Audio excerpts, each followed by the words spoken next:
Olá, seja bem-vindo a mais um Mundo Soja. Eu sou Raíssa Lomonte e hoje vamos falar da nossa safra, que já soma perdas de quase 10% no comparativo anual. Mesmo com o alívio das chuvas, a produção deve consolidar um resultado abaixo do esperado. A nossa convidada de hoje é a Ana Luísa Guimarães Lodi, que é especialista de inteligência de mercado de grãos da StoneX. Ana, seja muito bem-vinda e obrigada pela sua participação aqui conosco em mais uma edição do Mundo Soja. Olá a todos, eu que agradeço o convite. Muito bem, Ana, vamos falar aí dessa perda, de 9% no comparativo anual. Traz, por favor, um panorama para a gente a que se deve essa diminuição.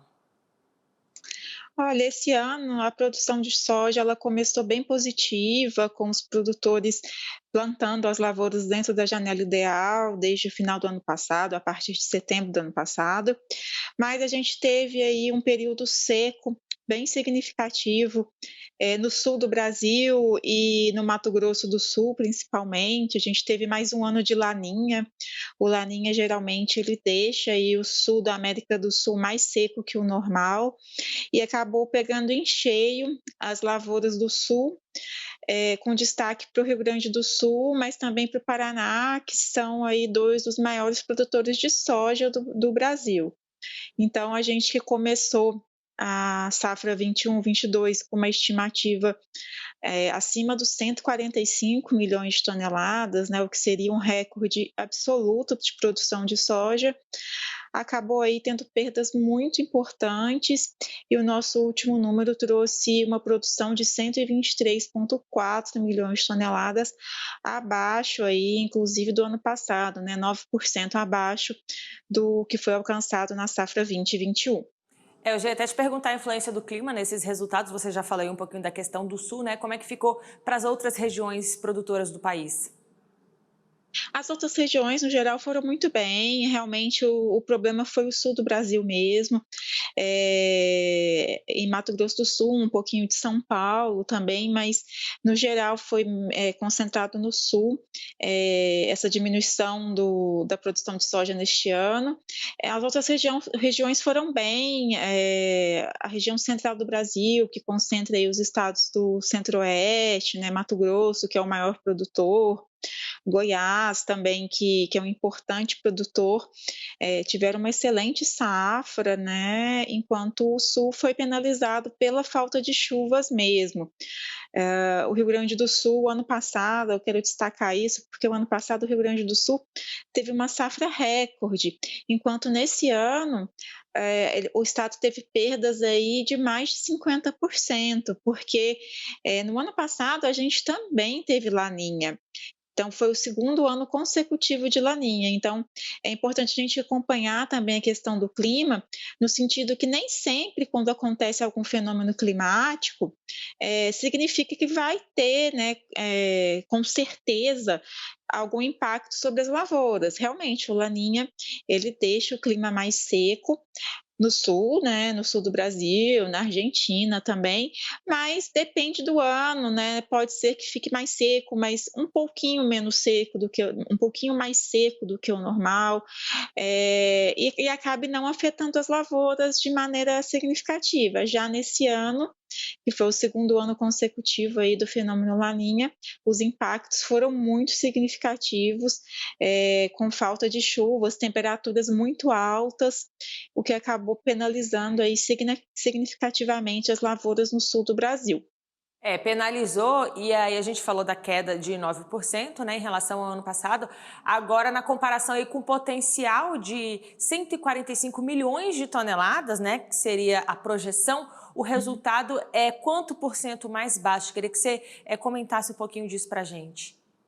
Claro, em relação a esse potencial de 145 milhões de toneladas, que a gente estimava antes da quebra no sul, com a quebra a gente produziu 15% a menos, né, é um volume aí muito significativo de perda, mais de 20 milhões de toneladas a menos do que a gente poderia ter produzido, e então consequentemente isso daí vai afetar também, né, as exportações brasileiras, brasileiras. O Brasil é o principal exportador de soja do mundo e a gente tem aí, ano a ano, crescido a área plantada. Esse ano não foi diferente, a gente cresceu a área plantada, mas acabou aí não conseguindo aumentar a produção, né, e tendo uma perda de 15% do potencial que poderia ter sido alcançado nesse ano. Bom, agora falando aí de destaques positivos, você já citou aí alguns estados, mas eu queria que você trouxesse um panorama do Matopiba, né? Como tem se Uhum. desenvolvido a cultura da soja por lá, quais são as perspectivas? Sim, né, o Mato Piba, teve uma boa safra esse ano. É uma região que tem um ciclo um pouquinho mais tardio, né, em comparação, por exemplo, a Mato Grosso, mas no geral teve uma safra boa e avançou aí, nos estados ali, né, do encontro desses estados, que é a principal região produtora do Mato Piba, e deve continuar avançando aí nos próximos anos, né. O Brasil, ele se destaca por ter, além de ser o maior produtor de soja, o Brasil tem área disponível para continuar expandindo a agricultura, não só soja, claro, mas a nossa principal lavoura aí acaba sendo a soja, né, seguida do milho, que acaba ficando concentrado na safrinha após a colheita da soja.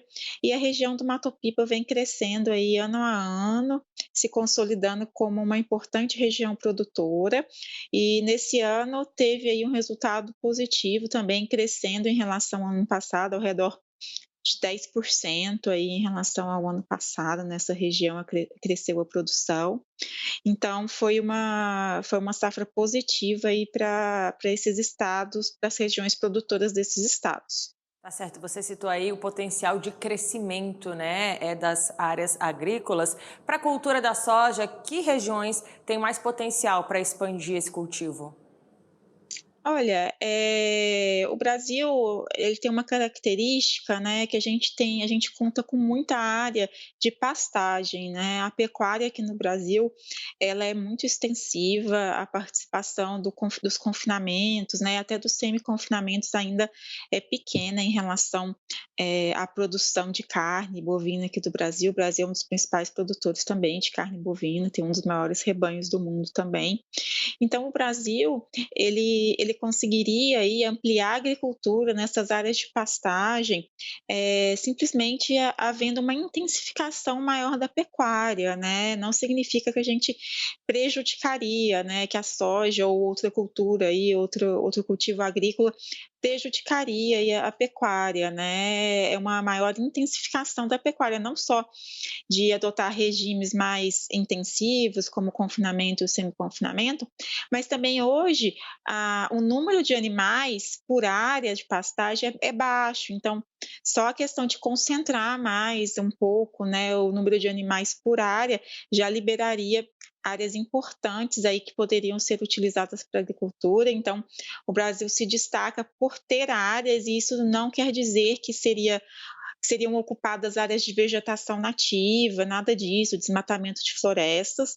E há áreas, né, há áreas, claro, em todo o país há a presença dessas áreas de pastagens que podem ser convertidas, mas áreas aí no centro-oeste, no norte, na região aí do Mato Piba, tem áreas, no sul também tem, né, claro que o sul já é uma região de agricultura mais tradicional, mais antiga, então acaba tendo uma disponibilidade um pouco menor, mas o Brasil aí tem essa grande vantagem em relação aos outros produtores de grãos ao redor do mundo.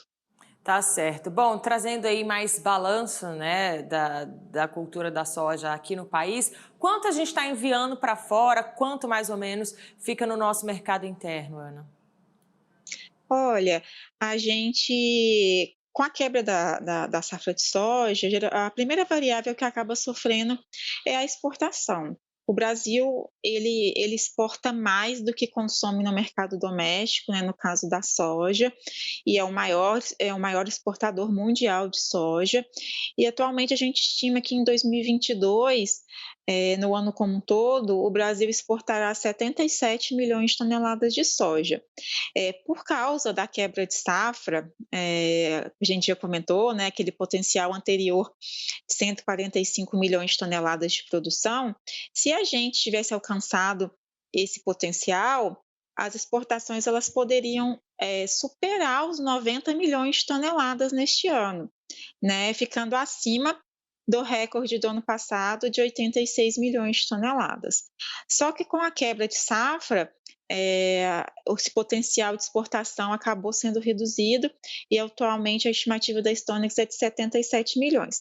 Para o mercado doméstico, a gente estima aí mais ou menos uma estabilidade, né, em relação ao ano passado, ao redor aí de 47, 48 milhões de toneladas de soja. O Brasil, apesar de exportar mais, da soja brasileira sair, do Brasil, a maior parte sair do Brasil, a gente tem um consumo muito relevante aí no mercado doméstico, né, para a produção de farelo e de óleo. Lembrando aqui que o Brasil, se destaca na produção de carnes e precisa aí de produzir ração, e o farelo de soja é o principal ingrediente aí proteico das rações. Para o nosso consumo doméstico aqui, você já citou o farelo, que outros usos o brasileiro faz principalmente com a soja, Ana? Fora o farelo de soja, né, que tem um destino para ração, a gente tem o óleo de soja, que é o óleo é o principal óleo consumido aqui no Brasil. A gente tem as indústrias alimentícias, o consumo direto aí do óleo refinado e a questão do biodiesel. O óleo de soja é a principal matéria-prima para a produção de biodiesel aqui no Brasil, respondendo aí por entre 70% e 80% da matéria-prima utilizada na produção de biodiesel. Então, a gente tem aí uma demanda muito grande no mercado doméstico pelo óleo de soja, porque além do consumo alimentício, tem a questão do biodiesel. E a gente está num momento aí, né, de preços de óleos vegetais muito fortalecidos, né? A gente tem visto, inclusive, a questão da inflação, né? O preço do óleo de soja refinado para o consumidor muito alto aí no mercado, quando as pessoas vão ao mercado fazer suas compras, porque realmente aí a gente está numa situação que os óleos vegetais estão com uma oferta aí mais restrita, não só o óleo de soja, a gente teve quebra aqui no Brasil, né, nesse ano, da soja, mas ao redor do mundo também outros óleos vegetais sofreram aí com impactos da pandemia, impactos climáticos, e o que tem mantido aí os preços do óleo vegetal bem elevados. A gente tem visto esse produto realmente pesando aí no bolso do consumidor final. Agora, dentro da nossa balança comercial, qual lugar ocupa a soja, Ana? Olha, a soja se destaca aí no primeiro lugar dos produtos agrícolas, né, e o Brasil é o principal exportador de soja do mundo. Só destacando, né, o mercado de soja, ele é muito concentrado, então o Brasil é o principal produtor e o principal exportador mundial, mas além do Brasil, a produção de soja ela é concentrada em poucos países, principalmente nos Estados Unidos e na Argentina. Então, qualquer coisa que acontece nesses países em relação à soja, acaba impactando aí o balanço mundial, né, a oferta mundial de soja. É por isso que a gente vê aí muito, se fala muito aí de safra americana, né, de safra argentina, porque se acontece qualquer coisa aqui durante a safra desses países, afeta aí todo mundo, né, quem consome aí a soja, os subprodutos vai ser afetado. Já era, inclusive, a minha próxima pergunta, né, sobre a safra americana. Que números você pode trazer para a gente? Como está o desenvolvimento dessa safra por lá, Ana? Olha, a safra americana está sendo plantada agora, né, a gente está na época do plantio, e as perspectivas iniciais são de um crescimento bem importante de área plantada de soja. A gente teve um número que foi divulgado pelo Departamento de Agricultura dos Estados Unidos no final de março, trazendo um crescimento da área de soja do país para 36,8 milhões de hectares, é uma estimativa para essa safra que está sendo plantada agora, o que é um número que ficou acima do esperado pelo mercado, acima do que foi estimado para o milho também, e então, por enquanto, se espera aí que vai se plantar uma safra bem importante de soja nos Estados Unidos. É claro que esse número de área plantada ainda pode mudar, a gente pode ver aí até impactos, da guerra da Ucrânia sobre a questão da área plantada. E por enquanto, o plantio está em andamento nos Estados Unidos com atrasos, tá. Então, a gente viu nas últimas semanas um clima muito chuvoso e mais frio nas principais regiões produtoras do meio oeste dos Estados Unidos, o que acabou atrasando o plantio da soja, não só da soja, mas de outras culturas. Eu gostaria de destacar aqui também o milho, porque acaba tendo impacto direto sobre a soja. Nos Estados Unidos, o milho ele é plantado algumas semanas mais cedo do que a soja.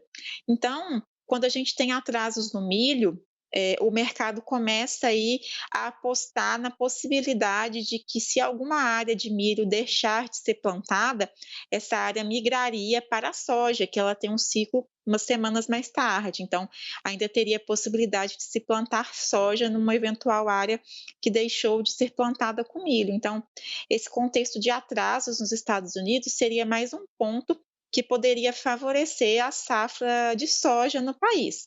Fora isso, a gente está muito no começo da safra, plantio ainda, a gente vai ter aí o clima nos próximos meses para realmente saber qual vai ser o tamanho da safra norte-americana.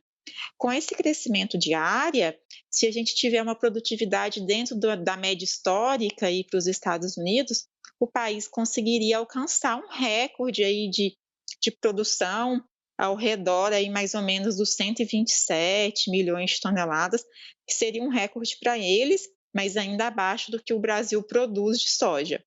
Mas eles crescendo lá altera o nosso mercado aqui? As nossas vendas, né? Olha, essa soja, ela vai acabar entrando no mercado, a soja norte-americana, ela vai acabar entrando no mercado no final do ano só, né, eles começam a colher essa safra a partir de setembro. Então, vai ser quando o Brasil tiver começando a nossa nova safra aqui, né, quando eles estiverem colhendo, o Brasil vai começar a plantar a nossa safra. Então, essa safra nova, se ela se confirmar uma safra muito grande, não deve afetar aí as exportações brasileiras, né, desse ano, que são muito concentradas agora no primeiro semestre, então o Brasil deve continuar exportando soja, de acordo com o esperado. Mas se realmente a safra americana se confirmar um recorde, poderia trazer algum, alívio aí pelo lado da oferta mundial de soja, né, porque o balanço de soja, né, ele não está aí folgado também, né, tem a preocupação com a guerra da Ucrânia, apesar de Rússia e Ucrânia não serem grandes produtores ou exportadores de soja, eles se destacam aí na produção de óleo de girassol, principalmente a Ucrânia. Então, a questão acaba impactando a soja indiretamente pelo óleo de soja, né, no caso de uma menor oferta de óleo de girassol, no mundo, né, aumentaria a procura por outros produtos que pudessem substituir o óleo de girassol. E o óleo de soja é um dos candidatos aí óbvios para essa substituição. Então, por mais que se produza aí uma safra grande de soja nos Estados Unidos, a demanda aí deve continuar havendo demanda aí para o produto, né, e consequentemente pelos subprodutos da soja. Tá certo, mas essa movimentação aí na Ucrânia já tem mudado a nossa produção aqui no Brasil? Qual a influência direta da guerra aqui pra gente? Olha, ainda não, assim, não tem um impacto totalmente direto na nossa produção ainda, porque, a gente está numa fase aí a gente está entrando numa fase de entre safra de soja, a gente está finalizando a colheita da soja, e então essa safra que a gente está finalizando foi plantada no ano passado. Mas tem bastante preocupação sim com os possíveis impactos do conflito entre Rússia e Ucrânia, pela questão também dos fertilizantes, né, os preços dos fertilizantes, eles já vinham aí bastante elevados e com a situação aí do conflito, as sanções impostas à Rússia, a Rússia é um dos principais exportadores de fertilizantes, então tem preocupação como que vai ser a próxima safra aqui do Brasil, que vai começar a ser plantada em setembro, né. Então tem essa preocupação com os custos de produção. Os custos elevados, eles poderiam impactar a nossa expansão de área. O Brasil, ele vem expandindo a área de soja ano a ano, e com custos muito elevados, essa expansão ela poderia, acabar prejudicada, não que não vai continuar expandido, mas ela poderia se expandir de uma forma mais lenta, né, do que a gente tem visto nos últimos anos. E além disso, a gente pode ver também, uma diminuição da aplicação de fertilizantes, né, diante dos preços elevados. Então tem bastante dúvida nesse sentido dos insumos, de como vai ser a próxima safra aí de soja aqui no Brasil, pelo lado dos custos, porque o conflito na Rússia e na Ucrânia afeta aí a questão aí das exportações dos fertilizantes. Esse drama que é noticiado diariamente aqui no canal, sempre a gente recebe a ProSoja e esse temor da falta dos fertilizantes não se afasta, né? Ainda não se afasta do nosso meio Uhum. rural. Agora, esses custos, os produtores estão conseguindo repassar ou eles estão reduzindo a margem deles de lucro? Realmente, o custo, né, ele acaba impactando a margem, mas a gente tem que lembrar também que os preços dos produtos, da soja aqui no caso, do milho, eles estão muito elevados também. Então, o produtor ainda consegue aí garantir margens, positivas. A grande questão é que se você está gastando mais, né, para colocar a sua safra aí no campo, para plantar, para cuidar da sua safra, você está se arriscando mais. Então, no caso de a gente ter algum fator climático afetando as lavouras, diminuindo a produtividade das lavouras, o produtor perde mais, porque ele investiu mais, né. Então, isso daí acaba gerando um receio aí no produtor de assumir mais riscos, mesmo que o preço do produto final esteja compensativo, né. Ele vai compensar se der tudo certo com a safra, mas se eventualmente tiver alguma perda de safra, né, ele vai perder aí esse gasto maior que ele teve nas lavouras. Com certeza. E aí, sempre que a gente fala de ameaças, de perdas, a gente relaciona muito a questão do clima. Agora, tem outros fatores que podem prejudicar aqui a nossa produção, além do clima, né? Qual outro fator seria determinante? Olha, o principal fator realmente é o clima, a gente não tem nem o que discutir nisso, que é um fator que não tem como controlar, né. O produtor faz o melhor que pode, plantando aí nas melhores datas e fazendo as aplicações sempre que é necessário, mas o clima não tem como controlar. Eventualmente, além disso, o que pode afetar a safra é alguma coisa relacionada aí a custo, alguma surpresa negativa aí, né, que a gente realmente não tem que prever, não tem como prever. Então eu vou citar um exemplo aqui que não aconteceu com o Brasil, mas que aconteceu com os Estados Unidos, por exemplo, a guerra comercial com a China. Era uma coisa que as pessoas do mercado de soja não esperavam que fosse acontecer, que a China fosse taxar, né, a soja norte-americana, do como ocorreu aí na guerra comercial, e acabou acontecendo. Então tem esses fatores imprevisíveis aí que eventualmente podem acontecer e afetar o mercado de grãos, de soja. Mas no geral, como nesse momento que a gente está, né, as maiores preocupações acabam sendo com o planejamento da safra mesmo, e com como que vão ficar os custos, como que vão ficar as entregas aí dos insumos, dos fertilizantes, né, acho que a preocupação maior é essa mesmo.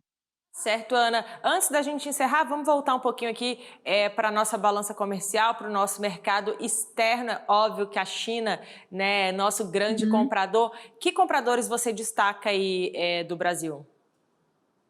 Olha, realmente no caso da soja, a China ela tem uma preponderância aí muito, muito grande, né, o principal comprador não só do Brasil, mas de tudo que é exportado de soja ao redor do mundo.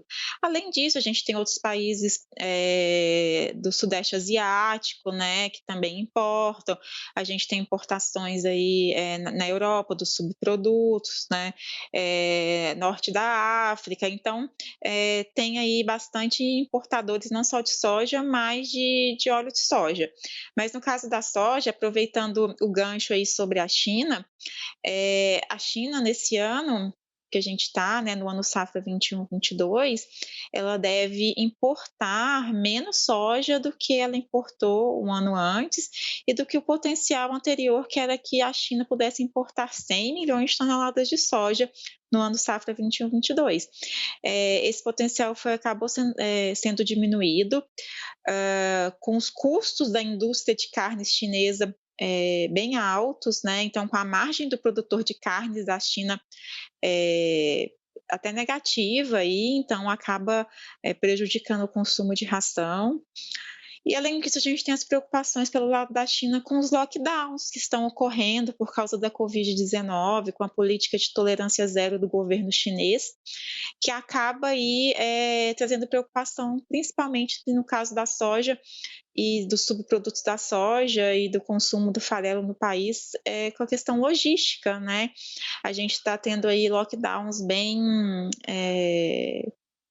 sérios aí, bem rígidos, né, em Xangai, que é a maior cidade do país, que é uma cidade portuária, então tem bastante preocupação com isso. Mas de qualquer forma, independentemente dos impactos que possa haver na demanda e tudo, passado aí essa questão dos lockdowns e a gente entrando aí no próximo ano safra, a China vai continuar importando muita soja e deve voltar a importar volumes maiores, até porque ela está consumindo parte dos estoques dela nessa questão de importar menos soja, então os estoques de soja da China estão diminuindo e ela vai querer recompor esses estoques também, né, e no próximo ano safra, porque ela tem uma questão de segurança alimentar para a maior população do mundo, então a gente deve ver aí a China voltando a crescer as importações no próximo ano safra. Com certeza, o mundo todo preocupado com essa questão do lockdown. A gente espera que tudo por lá volte à normalidade, né? Para que nós não soframos grandes impactos. Ana Luísa Guimarães Lodge, especialista de inteligência de mercado de grãos da StoneX. Muito obrigada pelas informações que você trouxe aqui para a gente. Por nada, eu que agradeço novamente o convite e até uma próxima. Essa edição do Mundo Soja fica por aqui. Muito obrigada pela sua audiência, pela sua companhia. A gente se vê durante a programação do AgroMais e você pode assistir essa ou outras entrevistas em nosso canal do YouTube, youtube.com/agromaistv. Aproveite para seguir nas redes sociais, @agromaistv. Até a próxima. Tchau, tchau.